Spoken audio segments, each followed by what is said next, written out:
Well, I'm going to set the scene for tonight's story by taking you back to my childhood. Now, I was quite lucky. I lived in my formative years in a place resplendent in nature. The house was surrounded by forests on all sides, and I got to spend a lot of time on my own, through my own choice, exploring these places and getting immersed in nature and developing a love for the natural world. Now, that was all well and good, but there were also a couple of really weird things out there. Occasions where I thought occult gatherings were happening, evidence of fires and strange symbols and stuff, but also some really strange buildings. Now, there were rumours that the Ministry of Defence had secret operations going on in the woods. Didn't care to know, to be honest, but there were a couple of strange entrances to buildings which I just couldn't imagine the use of them. Well, that's why this story tonight kind of hit home for me. It'll become clearer as you go through it, but yeah, so some of this is kind of really things that almost happened to me in my youth. Okay, so I think you're ready to listen now. Right, without further ado. The Shelter by Ron Davil. The year my parents got divorced was odd and uncomfortable. They argued a lot more in front of me. Some days the tension was so tight it felt like they both might snap. When school ended, they decided to send me off to my aunt and uncle's house for the summer, so I wouldn't have to be there during all the court proceedings. I thought they were protecting me from learning the real reason behind the divorce, but I already knew. During a yelling match between them, Mom broke their unity candle and Dad lost it. He slapped her hard a couple of times, and she fell over at the coffee table. The stress and injury caused her to miscarry the baby they planned to announce a few weeks later. I heard it all. I'd come home early from a friend's house, and I sat on the porch to wait for them to stop yelling. When I heard her fall, I panicked and ran back to my friend's house. I made up a story about how they went out and locked the house so he wouldn't be suspicious. And later that week, I heard Mum crying in the middle of the night about losing the baby. Out at Aunt Laura's, I had plenty of room to roam around and explore. She and Uncle Joe owned 200 acres of farmland and 100 acres of forest. Uncle Joe inherited it when his aunt and uncle passed. Well, they'd never had children, but he worked on the farm and was like a child to them, and so they left it to him. They'd added onto the farmhouse, made an additional bedroom and a library because Aunt Laura loved to read, and they planned on having a child someday. Well, for the first week or so, I spent most days reading books from the library and didn't venture too far from the house. I helped out with farm chores from time to time, but only when I was needed. I usually had an older boy from down the road to do chores for a little bit of money. I finally settled into being around the farm, and so I started to wander more. Some days I stayed out from just after breakfast until dinner was ready. The pastures were easy to walk around, and sometimes I found the remains of old fences and animal bones. One day I happened upon what I figured was the original farm site that was torn down some 40 or 50 years before. All that really remained was a very broken picket fence, a few lilac bushes, now almost trees, and a very beaten scarecrow lying on the ground where the garden used to be. Bored with wandering the pastures, I took to exploring the woods. My first day out was great. Watched a herd of deer walk through the woods, nibbling here and there. Found a large creek with fish swimming in it, and even saw an owl catch a mouse. On my way home, I nearly stepped in an old bear trap, and that kind of freaked me out. I used a heavy stick to push the trigger, and it kind of closed, but it was too rusty to fully snap shut. I carried it back, and Uncle Joe told me to keep an eye out for them, and bring home any I find. He'd take them to the scrapyard and turn them in for a little bit of cash. The forest was a lot more fun to explore. I saw all kinds of critters, rabbits, skunks, opossums, raccoons, a variety of pretty birds, and I'd sometimes come across wild growing vegetables and fruits. I was casually walking deeper into the forest when I noticed that the trees seemed smaller, younger than all of the others. I walked further towards the middle of the new growth and eventually found a small cinder block ledge. Walking around to the other side, I saw that it had stairs that led down into the ground, and a door was visible at the bottom. Feeling uncomfortable, I decided to head home early, not wanting to disturb someone if there was anyone living out there. I asked Joe about it. He said it was abandoned long ago. Before his aunt and uncle bought that section of the property, the man who owned it was a very paranoid person. He dug his own bomb shelter, fearing some kind of attack, and didn't trust construction companies to build it properly. His house was the one that was torn down out in the pasture, and the forest was way off to the south from the home. Thinking more about it, I realized that I was south of the old homestead that I came across. Joe's aunt and uncle had torn the house down since it was in disrepair anyhow, and he stumbled upon the bomb shelter when he was working on the farm. Feeling less disturbed about the shelter, I asked if it was okay to look around down there. Joe okayed it, saying the structure was very well built, and after dinner he helped me find several lanterns to help me light the place up. He joked that I probably shouldn't eat any of the food, but if I found anything interesting I should bring it back. Aunt Laura said to definitely bring books back if I found any. The next morning I was really excited about exploring the shelter. I scoffed down my breakfast, grabbed the lunch Laura packed for me, and headed out with a backpack full of lanterns. I found the site quickly enough, took a deep breath to steady my nerves, then went down the steps and pushed against the door. It took a little might, but I eventually shoved it open. I stood there for a minute, opening and closing the door to loosen the hinges a bit, then lit a lantern and hung it just inside the entrance. From there I could see a short hall that opened into a larger room, but the light wasn't enough to see past the doorway. I lit another lantern and moved forward into the large room. It must have been 10 feet by 15 at least. A long table sat against one wall, and shelves took up 2 others. The last wall had another doorway. I ended up hanging 2 lanterns just to light the room decently, and then started to look around more. On the shelves there were dozens of cans of food, as well as boxes of powdered food and emergency kits. I ran across a box with 3 gas masks tucked in it, decided they were neat enough to take back. I unloaded the remaining lanterns on the table and put the masks in my bag. On the wall above the table, there was a map of the shelter's layout, which was handy. It looked like there were 5 rooms in total, 3 more attached to this room and 1 set off down a hallway. The farthest room was labelled lavatory, so it made more sense for such a design. At the end of the other shelves, I found a few books. They appeared to be nuclear preparedness guides and old first aid instruction manuals. Oh, Laura would love these, and so I packed them away. Grabbed a few more lanterns, lighting one, then went on to the next room. Well, this room looked to be more of a general living space. A couch was covered in dust, along with a couple of recliners. On the coffee table, there were a few old open cans of food and a coffee cup. Someone must have stayed down here long ago, considering the amount of dust on everything. I hung up the lanterns and wandered a bit more. I found more books, some light novels and a couple of encyclopedias. In the cabinet there was a small chemistry set, an abacus, and a few educational books. I guess this guy was set to continue his kids' education if doomsday came around. There was an old erector set, a small one, so I tucked it in my bag. As I lifted my bag up to move on to the next room, I realized how much I'd packed away. Figuring I'd spent quite a few hours here as it was, I then decided to head home. I doused the lanterns as I left, and walked back through the woods, excited to show off what I'd found. Laura was instantly engrossed in the books, and Joe and I laughed about it. We examined the gas masks further, and he told me more about them. When I showed him the erector set, his eyes lit up and he went on for an hour about the sets he'd had as a kid. As we ate dinner, we continued to discuss the bunker a bit, and Joe remembered that he'd bought some electric lanterns, extra lamp oil, and extra wicks, so I wouldn't be left in the dark if I lost track of time. The next day I ventured back out to the shelter and refilled the lanterns I'd used before relighting them. I moved on past the living area into what appeared to be the kitchen. A crude sink sat above a bucket, which I assumed would hold the wastewater until they could dump it. Several boxes of camp stove fuel sat untouched under a metal table. Certainly not a gourmet kitchen.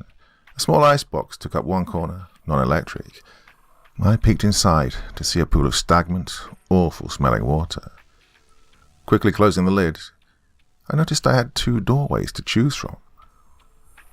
Glancing into one, I saw it was a hall, so that must go back to the bathroom.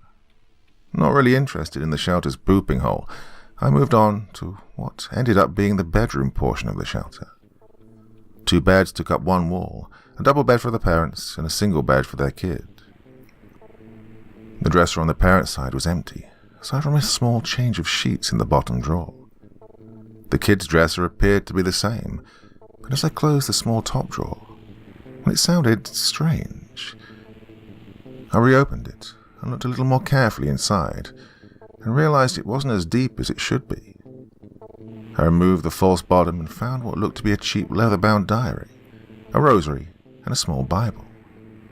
I put the rosary and Bible in my bag, but the diary held my attention more. I sat on the bed and flipped through the pages quickly. It was a bit dusty, yellowed, and some pages were ripped. The leather was worn and scratched with a few holes here and there. Intrigued, though, I turned back to the beginning of the book and started to read it. 17th May, 1965. Mom and Dad are fighting again. She hates his paranoia, keeps calling him a crackpot. He's threatening to leave her to the commies again. I wish they would just divorce, but they won't even consider it. Johnny's parents divorced, and they're doing just fine. His dad is even talking about remarrying. I finally got Dad to show me how to shoot the .22.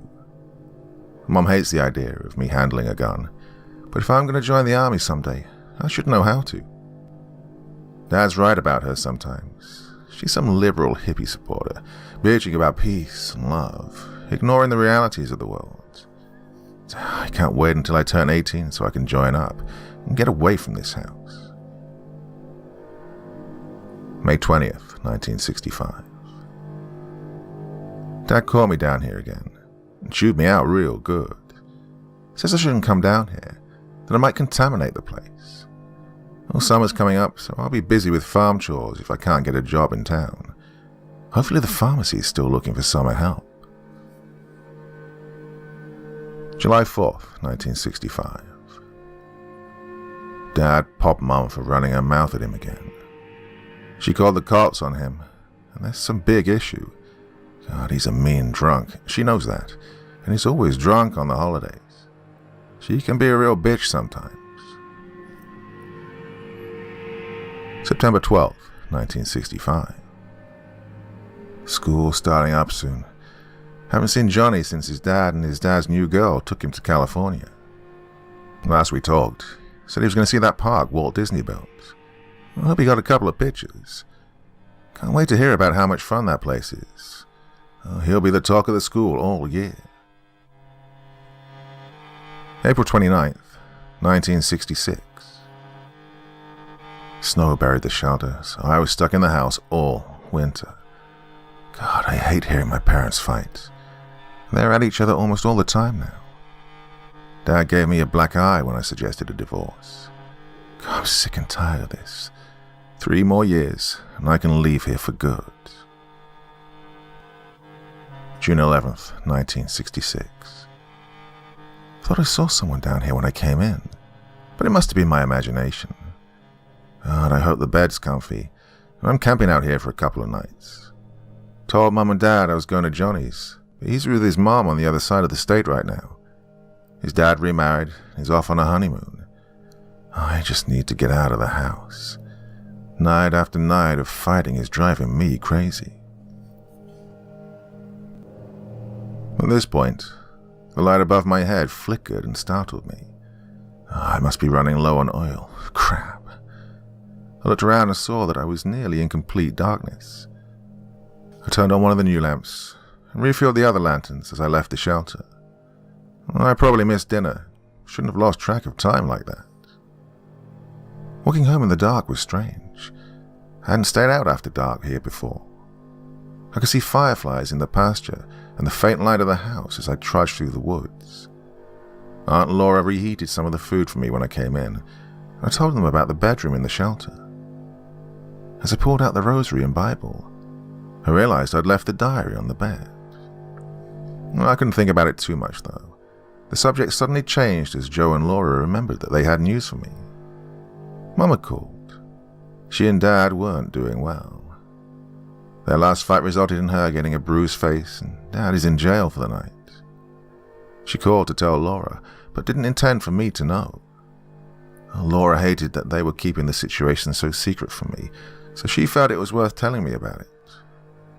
I told her and Joe that I knew a lot more than my parents were aware about, but I still felt depressed about what had taken place. The next day, I took extra food and decided to sleep over in the shelter. Joe came out with me and explained more of the shelter's features to me. The radio installed on the wall, the vent fans and pipes that led to grating above the entrance door. We even checked out the bathroom, and it was surprisingly clean. After noon, Joe headed back home, leaving me alone in the shelter. He left a walkie-talkie so I could call them if there was any trouble. I turned the other lanterns low, went back to the bedroom, and laid on the bed to read more of the diary. June 12th, 1966. I think someone might be out here in these woods. I heard noises that weren't from any animal I know of around here. It's 1 a.m, and if they try breaking in here, I'm going to shoot them. Probably just some marijuana-smoking hippie lost in the woods. A bunch of queers came into town a few nights ago following some band. June 12th, 1966. I wandered around the woods to kill some time. It's pretty boring out here, but I found a creek I can fish in later this summer. I also found this strange hole in the ground. Probably some critter den, but it looked like it went straight down. It smelled strange too, like someone dumped perfume down there. June 12th, 1966. I read some of the books Dad left down here. Kind of boring, but it passed the time. I know the basics of first aid now. It's got to be good for something, right? June 13th, 1966. I should probably head home later today. I had more strange noises overnight. I couldn't sleep well. I'm starting to wonder if we have squatters out in the woods somewhere. Might have to search more. Maybe tell Dad I saw signs of commies. He'd come storming out here with his shotgun ready to... Well, the page was torn, and the next few appeared to be missing. Odd, but then again it is rather old. August 27th, 1966. Well, so much for writing in this at home. Dad caught me and freaked out, screaming about communications with the red bastards, giving them coded messages. He tore the hell out of this before Mum shouted at him and he turned on her. He's spending the night in jail. Mom's got a broken arm. He only bloodied my nose, so I guess I'll be okay. August 28th, 1966. Don't feel like going home. Mom knows I'm out here, but Dad doesn't. Who knows if Mom will even talk to him when he gets home. Guess this place just makes weird noises at night. Kind of freaks me out. August 30th, 1966. I snuck out to town, met up with Johnny and saw a movie. Should have picked something other than the horror film, but he was so worked up about seeing it. Walking home through the woods had me on edge thanks to that stupid movie. My imagination is messing with me. I keep thinking there's something following me around. August 31st, 1966. The police released Dad today. I was heading home to get some more food, but I could hear him shouting 50 feet away. Guess I'll chow on some of the emergency food. He won't notice a can or two missing. He's not that paranoid. August 31st, 1966. Something's down here with me. I can hear it moving around. I swear I felt his breath on my neck as I was sleeping. I don't know where it is, but I don't think it's human. Not sure if I'll get back to sleep. September 1st, 1966. I went fishing yesterday. Tried to ease my mind. The day was slow and I fell asleep early. I woke up and I saw something holding my diary. It vanished before I could get a good look at it, but I think it was some kind of alien. It was lanky and reddish, with a weird, bulky body. I can't stop shaking. I don't know what this thing wants, but it was reading my diary. September 1st, 1966. God, please forgive me. Please forgive my family. I don't know what I did to deserve this. September 2nd, 1966. The police are idiots. All of them. They're calling it a murder-suicide, but that's not what happened. That thing did this. It killed them. That has to be it. Well, Dad had a temper, but he wouldn't kill Mom. And he certainly wouldn't kill himself. He wouldn't damn himself to hell. He just wouldn't. Oh, God, please, please help. September 3rd, 1966. I tried telling the police. I tried to warn them about that thing, but they wouldn't listen. I saw it again last night. It came back and sat on me to wake me up. I stared up at it. That thing. And all I saw was his mouth splitting its round head. So many sharp teeth. So many in that smile it gave me. September 4th, 1966. Oh, fuck those pigs. They won't listen, those assholes. I'm safe down here. They can't drag me away to the nut house. I won't be silenced. This has to be some alien, like that Roswell shit. Well, they won't find this shelter. The diary ended there, and I shivered in a cold sweat. I felt dirty for reading this all of a sudden. I checked the time, and there was still daylight left, so I ventured out to walk in the woods. I needed to get out of the dark shelter and just try to relax. As I wandered down to the creek, I told myself that book was left there as a prank. The kid must have thought it would be funny to leave that there, to play a joke on whoever bought the property. Well, that was a sick joke to try and pull on someone. I watched the fish swim for a while, gradually forgot about the diary and its contents. Nagging thoughts came and went. Why did the crazy man move away? Could it be possible that he did die? I told myself to ask Laura and Joe when I got home, and put it out of my mind. As dusk came, I'd almost entirely put the story from the diary out of my mind, and I was feeling hungry. I walked back to the shelter, turned up the lanterns, and opened up some of the food I'd packed. After I ate, I felt quite tired, and so I went to bed. I tossed and turned all night. The bed wasn't that comfortable, and I had strange dreams brought on by that stupid diary. Red monsters filled my dreams, and I woke several times, sweaty and out of breath. Next day I got home and showered, then decided to go into town with Joe as he wanted to do some shopping. I usually spent all day in town, catching up with people, so I figured I could use the time to investigate what had really happened at the library. I entered the small brick building, and a librarian directed me to the town news archives. I thanked her, then started to sort through the tomes of newspaper scans. I quickly found the 1966 papers and skimmed through to the September ones. I glanced at the front page, and my eyes widened in horror. "Couple found dead in home," was the headline. I skimmed the story and saw that the son was deemed missing. I quickly found the next day's paper. The police said it was a murder-suicide. The son was found, but he ran off and police were searching for him. The next day, the son went to the police station, raving like a madman, and then left again. Oh, police were in full search mode, fearing he may be in danger. People were urged to report if they saw him. September the 4th, nothing. September the 5th, the son was found wandering the forest with a gun in hand. The police apprehended him safely and hospitalized him due to dehydration. Well, I read more and more through 2 months of papers.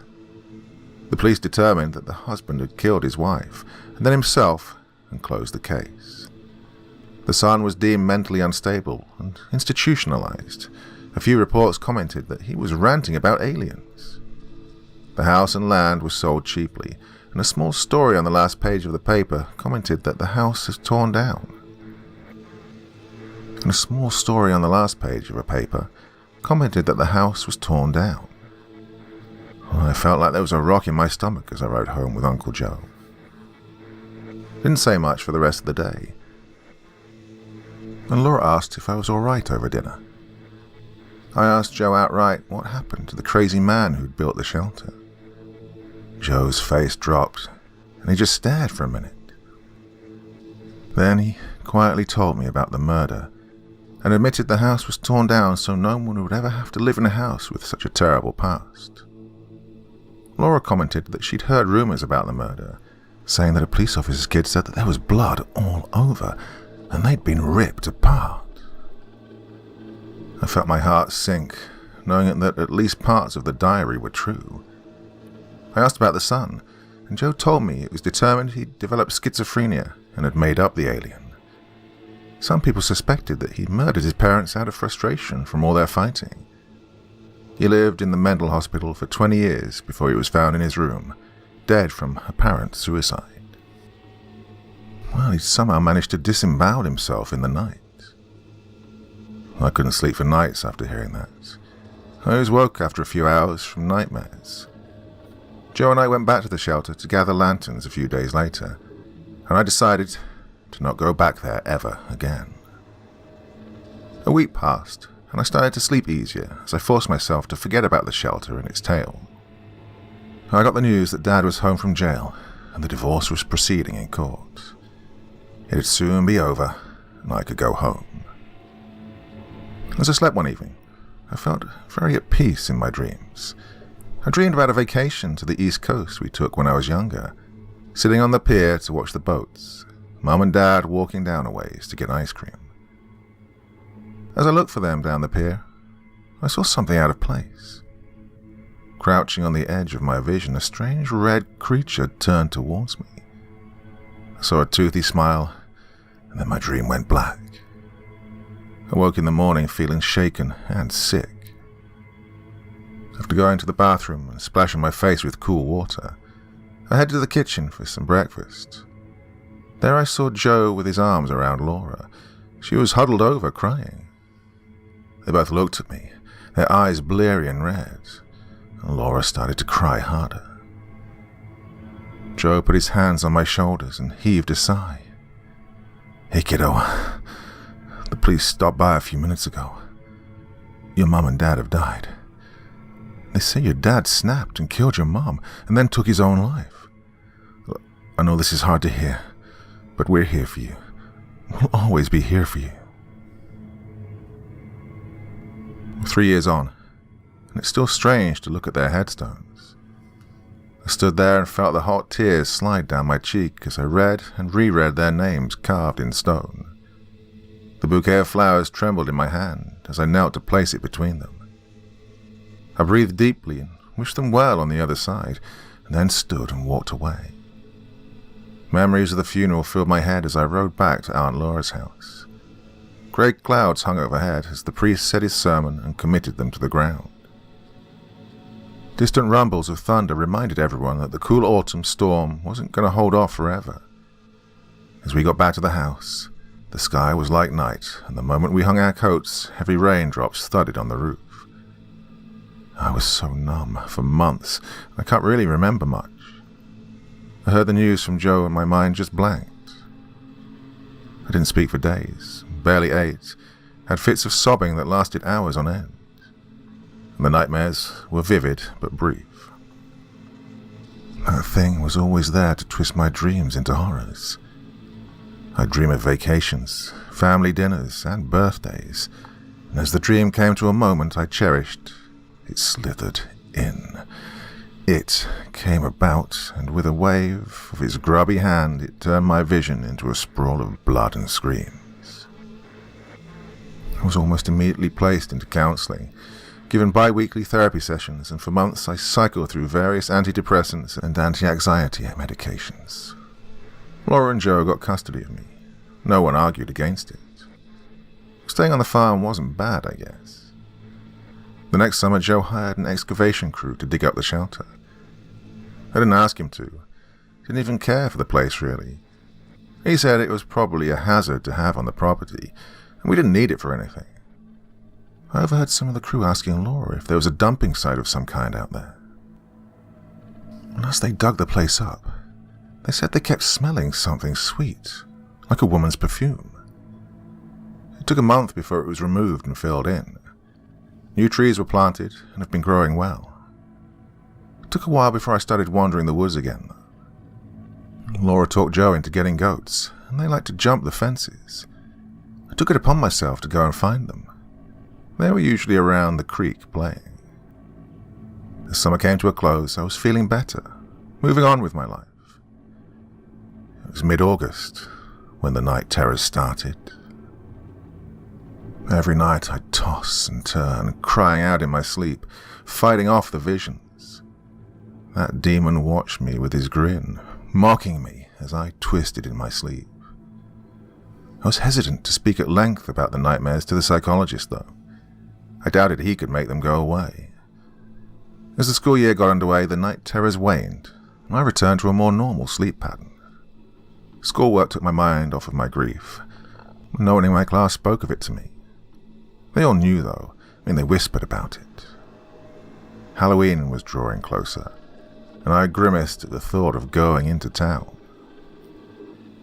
All the masks and costumes made me think of that demon that followed me at the edge of my thoughts. The whole night made my stomach turn now. I just wanted it to be over as fast as possible. A couple of friends, the only ones who didn't turn tail when I went crazy, kept asking about camping out on Halloween. They knew where I now lived was nearly surrounded by forest, and thought it'd be great fun to camp in the spooky woods, as they called it. A week before the day, I caved in and got permission to camp out there. Joe and Laura were happy to see me doing something normal, I guess, and I should have been happy too. We packed more junk food than we could possibly eat. Tents, sleeping bags, plenty of lights, and the general camping gear. It was midday when we set out the day before Halloween. The leaves crunched and twigs snapped as we trudged our way out to a clearing near the creek. I'd found the spot on my first visit and would picnic there. There were a couple of apple trees nearby if we got the urge to eat something that wasn't candy or chips.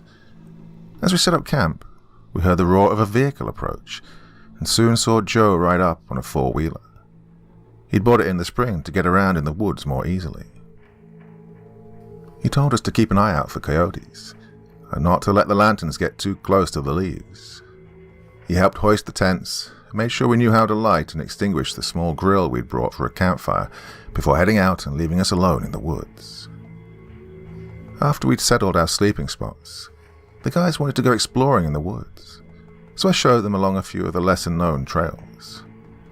They were like little kids again when we saw a small herd of deer walking through the woods, and they both jumped and shouted when a turkey took off flying. I guess they didn't realize those birds could fly. We watched fish swim down the creek for a while, took turns seeing who could jump the creek the best. As we meandered back to camp, they felt safer in the woods and didn't stick as close to me. I wasn't paying much attention. The medication was making me feel a little spacey, so I jumped a bit when my friend Jeff shouted in panic. I quickly spun around and saw him waving a bit and looking at the ground. I jogged over. Lyle was gawking as well and saw that they'd found another trap. God, I thought I'd cleared those all out of the woods, but I guess I missed a few. As I looked for a decent stick to trigger it, I saw Lyle wave Jeff over to something he'd found. I quickly disabled the trap. This one was in better condition and crunched into the stick, and then went to see what else they'd found. Lyle dug in his pocket and pulled out a small flashlight before crouching down and shining it into a hole. Jeff and I hunkered down too, and the light seemed to be swallowed up into the darkness. Jeff commented that it smelled like honey and flowers, while Lyle thought it smelled like his uncle. We looked at him, a bit confused, and he muttered something about having a condition that made him smell sugary. We pondered what could have made the hole, and as we looked into it, I got a creeping sensation of worry. As dusk started to fall, we lit a fire and dug out the hot dogs we'd packed into a cooler. We cracked open sodas and happily ate the half-burnt hot dogs before diving into some snack cakes. Jeff told us about his trip to Disneyland and made us promise that we'd go there after we graduated. As it got dark, we all lit the lanterns hung around the camp, and Lyle decided it was time for scary stories. Oh, he was so excited. He'd got a new book of horror stories from his older sister. She was big on the occult and other weird stuff, and always gave him neat gifts. She was a couple of years older and already in college, but we saw her from time to time. Lyle eagerly started reading the book, and Jeff and I cracked jokes when the stories got silly. It was nearly midnight by the time he finished the book, and we were sore from laughing and joking. A few of the outer lanterns were getting dim, so we put them out before dashing back to camp. As we added oil to the other lamps and tossed a little more wood on the campfire, we started to settle down and relax more. Jeff, the sneaky teen he was, grinned like a cat at us before fishing out a small bottle of whiskey he'd swiped from his older brother. Lyle and I were apprehensive, but we obliged, and over the next couple of hours the three of us got properly sauced. Feeling high, happy, and sleepy, we doused the remaining lanterns, put a lid over the fire, and retired to our tents for the night.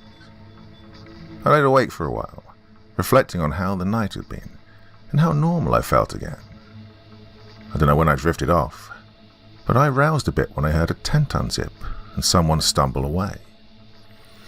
I sat up a little and listened, then heard the sound of water hitting leaves and realized one of the guys had got up to piss.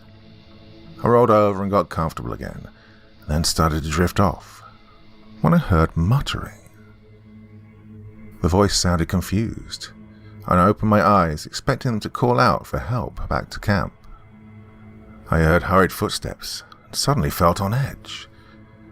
My tent was crashed into, and Lyle swore before fumbling to find the zipper. I bolted upright when he hit my tent and quickly grabbed a flashlight. Jeff groaned at us, and we heard him start to get up. As Lyle opened my tent, I asked what was going on. He stuttered that he'd seen something and got scared. I asked how big it was, recalling Joe's words about the coyotes, and he said it looked deer-sized. Jeff stumbled over and looked bleary-eyed at me. Lyle recounted what he'd seen, and I felt worse with every word he spoke. It was big, like a deer, but it walked funny, like hunched over kinda, like a monkey or something. I'd had these long skinny arms and legs, and a barrel-shaped chest. Its head was like an egg or a ball. He was shaking badly, and I couldn't catch my breath. Jeff scoffed at us, still drunk and tired, and told Lyle he must have still been dreaming when he went to piss. Lyle nodded a bit, seemed to calm down, then agreed with him that it was just a dream. Jeff stumbled back to his tent, and I sat with Lyle for a while to make sure he was relaxed. After a few minutes, he looked at me wide-eyed and admitted he was too afraid to go back to his own tent. I patted his shoulder and let him stay in my tent. We both slept restlessly until morning. It was almost noon when we all got up, and Jeff was certainly the worst off of all of us. He spoke only in grunts and groans and barely opened his eyes. Lyle and I, on the other hand, were alert enough to realize something had eaten much of the food overnight. The cooler was tipped and backpacks ripped open, packages scattered all over. The camp out was effectively over, so we cleaned up, packed our gear, and started the long walk home. The hot showers felt wonderful, and a hot meal settled our bellies. Jeff and Lyle took off that afternoon, and as night wore on, I took to reading another of Laura's fantasy novels in an effort to ignore trick-or-treaters. That winter passed fairly uneventfully. Spring came and merged into summer, and as fall approached again, I paid a visit to my parents' graves and marked the start of the month of night terrors. School went smoothly, time moved on, and I was finally deemed okay enough to not be medicated anymore. I felt better about life every month. Before I knew it, I had applied to college and was celebrating my first day of official adulthood. As I attended college classes, I made a few new friends who teased me relentlessly when they found out I'd never had a girlfriend. Winter semester started, and I decided to take an art class to fill credit requirements. I figured it might be fun. The first day of class, a girl clad in black smiled and waved over to me. I was confused, but she was pretty and looked friendly enough, so I introduced myself. It turns out she's a friend of a friend, and knew a bit about me. We hit it off and spent most classes seated next to each other, talking while working on different projects. She admitted to having a mild interest in the paranormal. When I asked if she was into all the things goth, she laughed and shook her head. She liked to wear dark colors because it fit her complexion. Showed me a couple of pictures of her in floral, bright clothes. I'll just say I agree that darker colors suit her much better. Laura and Joe were thrilled to meet her, and I felt more normal than I had in years. Spring came, and classes came to a close, but we stayed close. A few times a month, we'd drive to a larger city and visit the mall or the theater. One day we came across Lyle, and he excitedly told us we should check out his sister's new shop on Main Street. We wandered down to the center of the city, and after a bit of searching found the small shop his sister, Agatha, had rented. It was a small bookstore and cafe, with a slight gothy feel to it. In the back, she had a little occult booth, where she would do tarot and aura readings or Wiccan blessings. We hit it off with Agatha, who wasn't as we expected. We thought she'd be trying her best to be dark and mysterious, but she was actually really friendly and smiled a lot. Julia agreed to have her aura read, and they both goaded me into it as well. As I sat on the stool with my eyes closed, I was told to clear my mind. All was quiet for a minute. Then Agatha made an almost whimper-like noise, and I opened my eyes to see her grimace. She said that my aura was pale blue, but flashed red before disappearing. She looked concerned and asked if something was bothering me. Julia looked worried as well, and I figured my face had twisted with unpleasant thoughts. I figured they were both trustworthy, so I asked them to sit down and told them about my parents' death. For the time being, I left out the demon and the diary, but I did tell them about the shelter. They sat in silence for a bit, and then Julia came over to hug me. She had tears in her eyes, and I felt a little bad about making her so sad. Agatha closed up shop for the night and made us some coffee. She asked if I'd ever encountered anything strange, and I thought a while before I commented on the diary I'd read. She nodded and looked slightly lost in thought, her brow furrowed, as I told her about its contents, and then what I'd learned from the newspapers. Well, I think I might know what you're talking about. Come on, let's go back to my place. As she drove us to her family home, she told us about an uncle who was committed to an asylum. He wrote letters to her dad, telling him all kinds of crazy things, some story about an alien monster roaming the woods, and that he might be able to tell us more about what went on. She introduced us to her dad, and he was fairly jovial about meeting us. Agatha didn't waste any time and asked him outright about Uncle Kenneth. He made a short laugh and then led us to his study, where he dug out an old box. In it were dozens of letters and a few crude pictures. He told us that he and Kenneth used to be fairly close. They did farm work together every summer until his folks died. After he was committed, he didn't hear a word from him until a year later, when he was allowed to send letters. They wrote back and forth for years on and off, up until a couple of years before he committed suicide. Agatha's dad told us that Kenneth believed some alien monster had killed his parents and was roaming the woods. He was so convincing in his words that at first her dad believed it. So he went out to the farm one summer and camped for a month, setting traps and wandering around, hoping to catch it. After catching numerous deer and beheading a fox, he gave up and wrote to Ken that there wasn't anything out in those woods. As he spoke, Julia thumbed through the pictures and showed them to me. I guess I started to get a little more freaked out than I'd realized. "Hey son, you okay?" I snapped my head up and looked the man dead in the eyes. He must have seen the terror on my face. Julia rubbed my shoulders and Agatha looked scared. Her dad simply stated, You saw it, didn't you?" I nodded, slowly and deliberately, and swallowed hard before I spoke. I told them that after I'd finished reading the diary, I started to have nightmares and visions of that very same creature. Shortly after, my parents died, and I now believe that it wasn't a murder-suicide as the police had ruled it.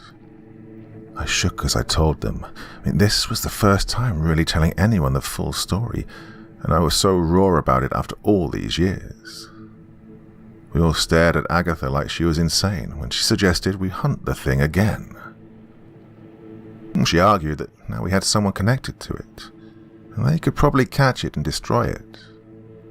Her father waved her off as being immature and ridiculous, and Julia quietly said we might get killed as well. I admitted that I wanted nothing more to do with that thing, that I wanted to forget about it entirely. We talked in circles about it for hours, arguing about what was best to do before we were too tired to deal with it anymore. As we said our goodbyes, Agatha's dad pressed something into my hand. It was a folded envelope. Well, I pocketed it for the time being, and we drove back out to where my car was parked. I took Julia home and promised that I wouldn't hunt the demon before heading home myself. I lay in bed and thought about whether it was right to tell them about the creature or not. I then pulled the folded envelope out, opened it, and a small metal thing fell on my chest. I sat up and took a better look at it. It was an oblong copper pendant with several unfamiliar symbols scratched into it, tied with a worn leather bracelet. A yellowed letter was in with it, and I unfolded it to see what it said. "I'm sending this to you in the hope that maybe it will help. I don't know what it does or how it's connected, but I found it out there. After my folks died, after they were murdered, I went looking for that alien. I came across the hole, that perfume-smelling hole I told you about before. I nearly broke my leg stepping in it. I don't know what came over me, but I reached down in there and found this thing. Maybe it's connected to that alien monster somehow. Can't say for sure. Well, I hope it helps you. And I hope this thing doesn't come after you as well. Regards, Kenneth." I didn't see Julia for a few days, but we agreed to meet at Agatha's on the weekend. And I carried that pendant with me everywhere, and I figured I'd show it to them and maybe find out more about it. The shop had a few customers, so we sat off at the back and waited for them to leave, sipping coffee and chit-chatting to pass the time.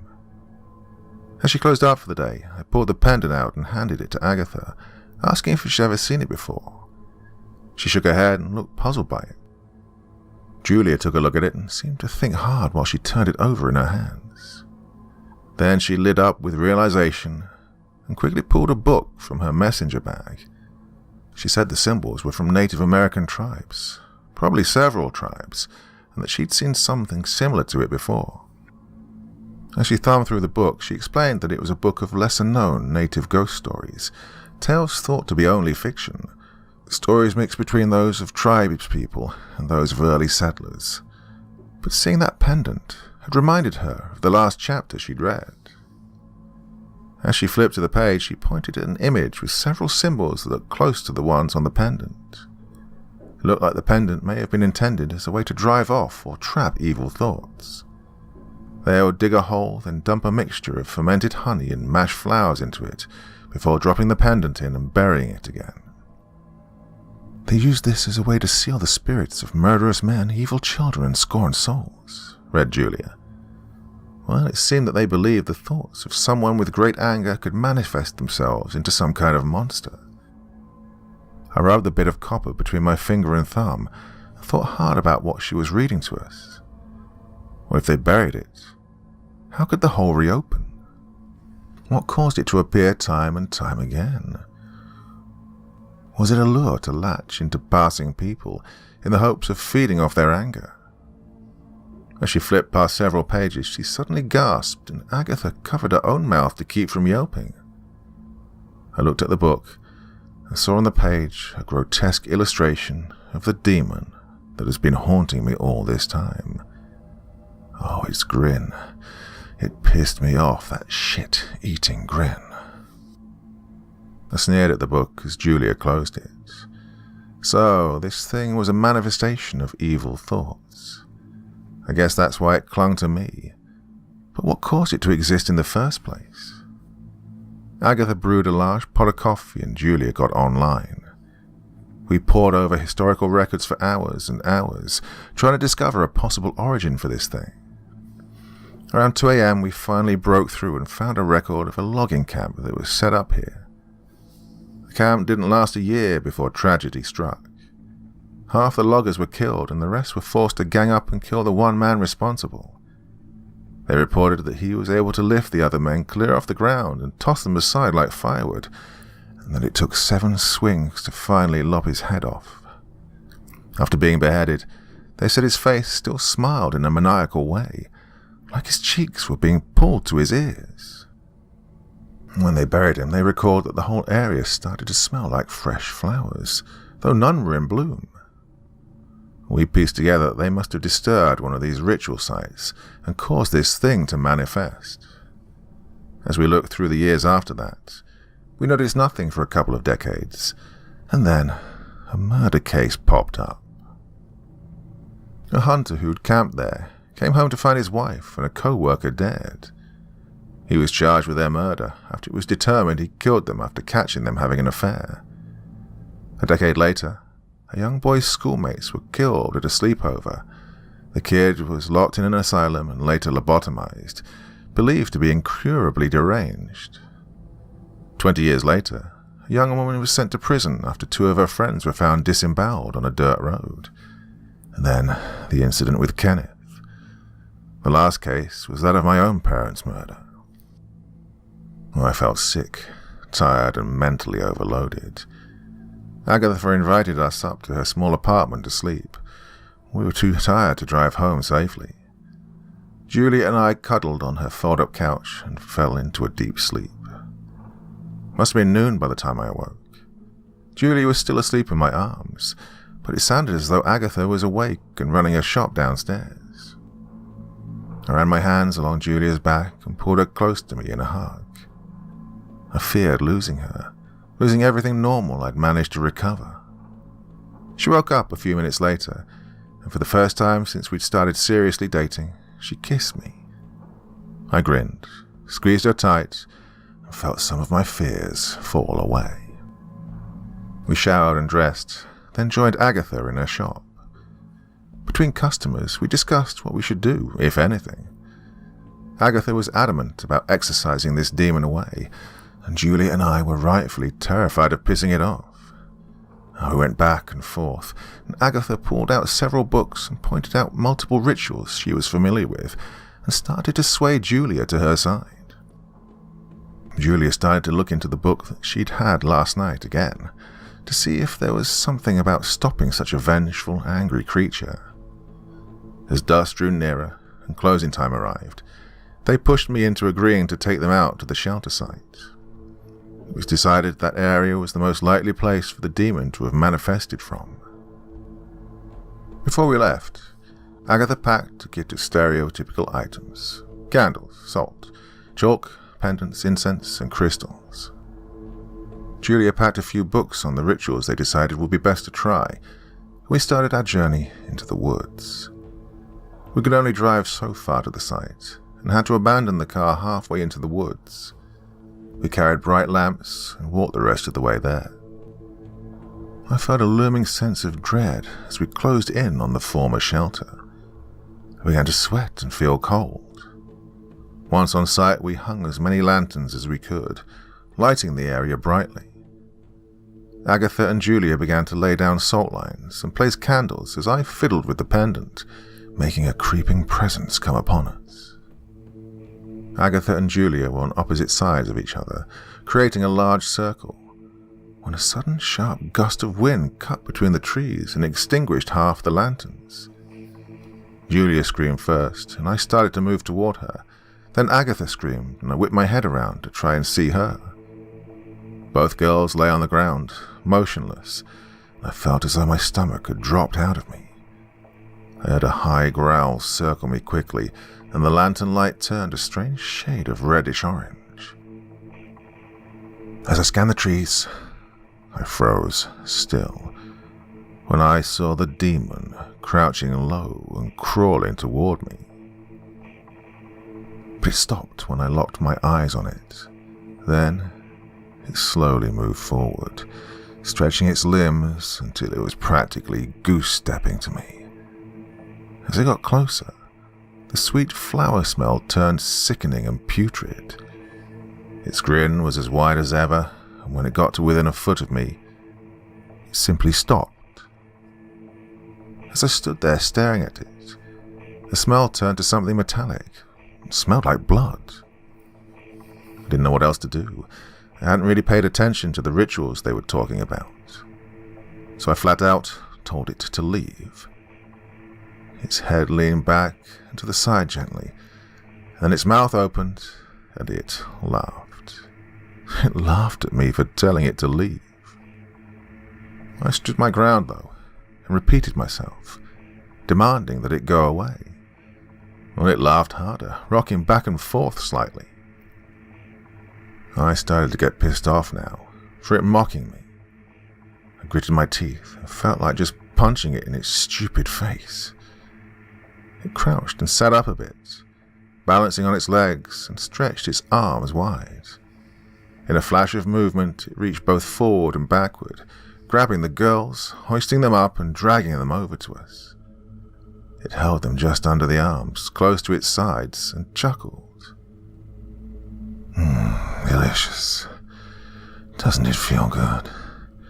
Doesn't it make you happy? Come on now, you don't want me to leave. Its voice was shockingly smooth, but deep, and seemed to come from behind my head instead of from its gaping mouth. It set Agatha down, setting a foot on her, and then focused on Julia. It ran a finger up her shirt, splitting it open before discarding it, and then moved on to tearing her pants off. Oh, I shouted at it to stop. I refused to simply let it undress her, but it merely looked at me while it continued. When Julia was fully naked, it set her down, stepped on her, and then proceeded to do the same to Agatha. Once both women were naked, it picked them up and played with them. Bounced them around as if it were a child playing with dolls, bobbing them from side to side. And it gurgled out these high-pitched noises, what I assume were its attempt at mindless girl talk. It then turned its head back to me, and its smile seemed to grow even larger. That thing was mocking me again. I curled my fists in anger and tensed my body, thinking to myself about just tackling this demon and beating it with my bare hands. Then, in a split second, it vanished, and the girls fell to the ground. I stepped forward to try and catch them, but felt burning hot hands on my shoulders, stopping me dead. It was now behind me, breathing down my neck. I felt a slick, wet sensation across the back of my neck and felt the sharp teeth brush lightly against my skin. I shuddered with revolt and threw my elbow back. To my surprise, I hit flesh, hard, dense flesh, as I struck the monster. I spun quickly and saw it simply stood there, knocked slightly to the side, seemingly stunned. I saw my chance, and I took it. I threw punch after punch and hit it in the face and neck. Well, it growled and gurgled at me before vanishing again. I stood, panting, my fists sore and my adrenaline pumping. I heard it laugh again, only this time the sound came from all around me. I turned slowly to try and spot it, and then felt the earth give way beneath my feet. I was pulled down, past soft, wet dirt, into a damp, hot hole that smelled putridly sweet and bloody all at once. I nearly vomited, and I felt that bastard's hands groping all over me. It shook my shoulders, tugged my ankles, slapped my head, patted my belly, and even grabbed at my crotch.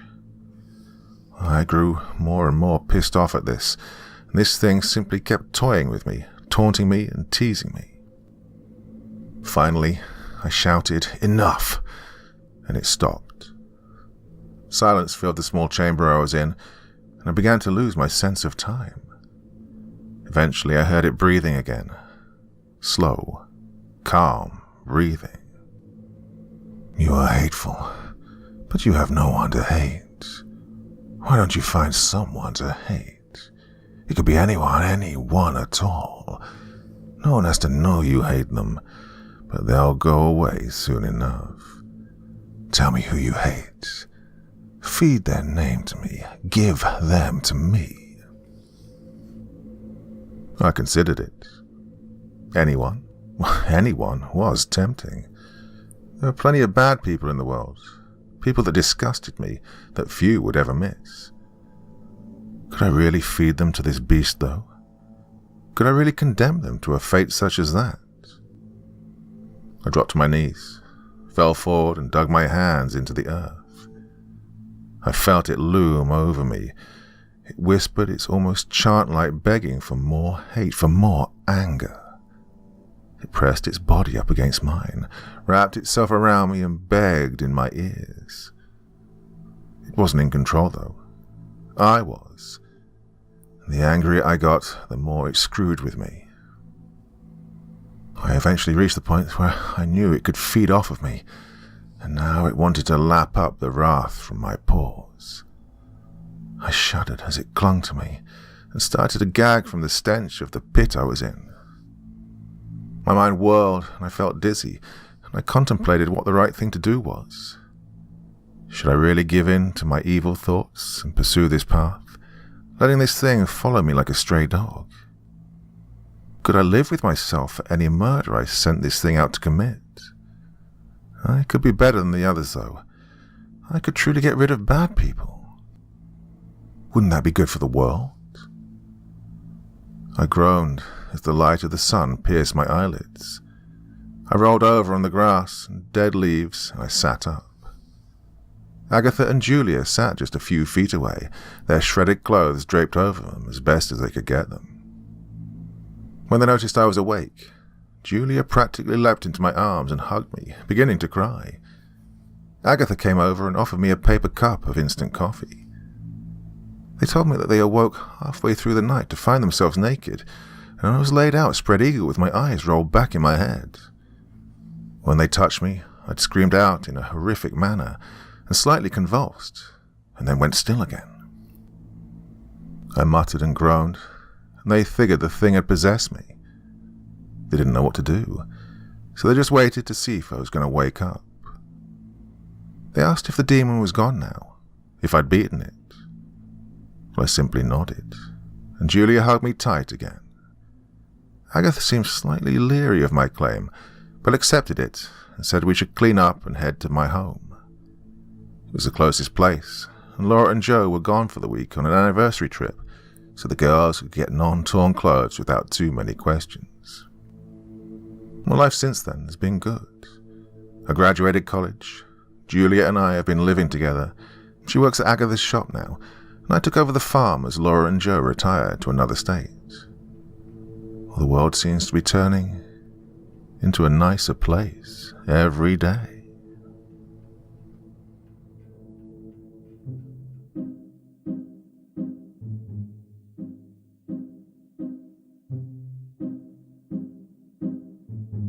So what do you think of that one? That was a bit of a roller coaster ride, wasn't it? Ooh.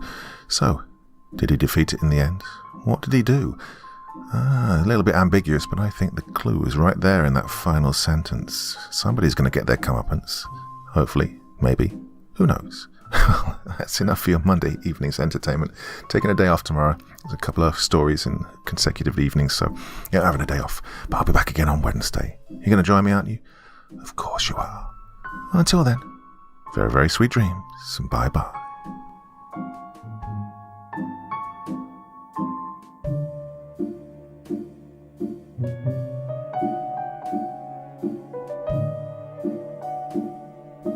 Thank you so much for taking the time to listen to this story today. Really means a lot to me and to the author of the story, of course.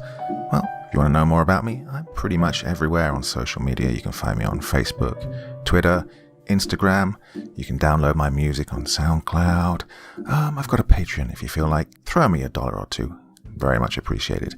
And of course, on Reddit, I have a place where you can leave stories if you want me to read one that you've written. Well, hoping to see you all again very soon. Till then, sweet dreams. Bye-bye.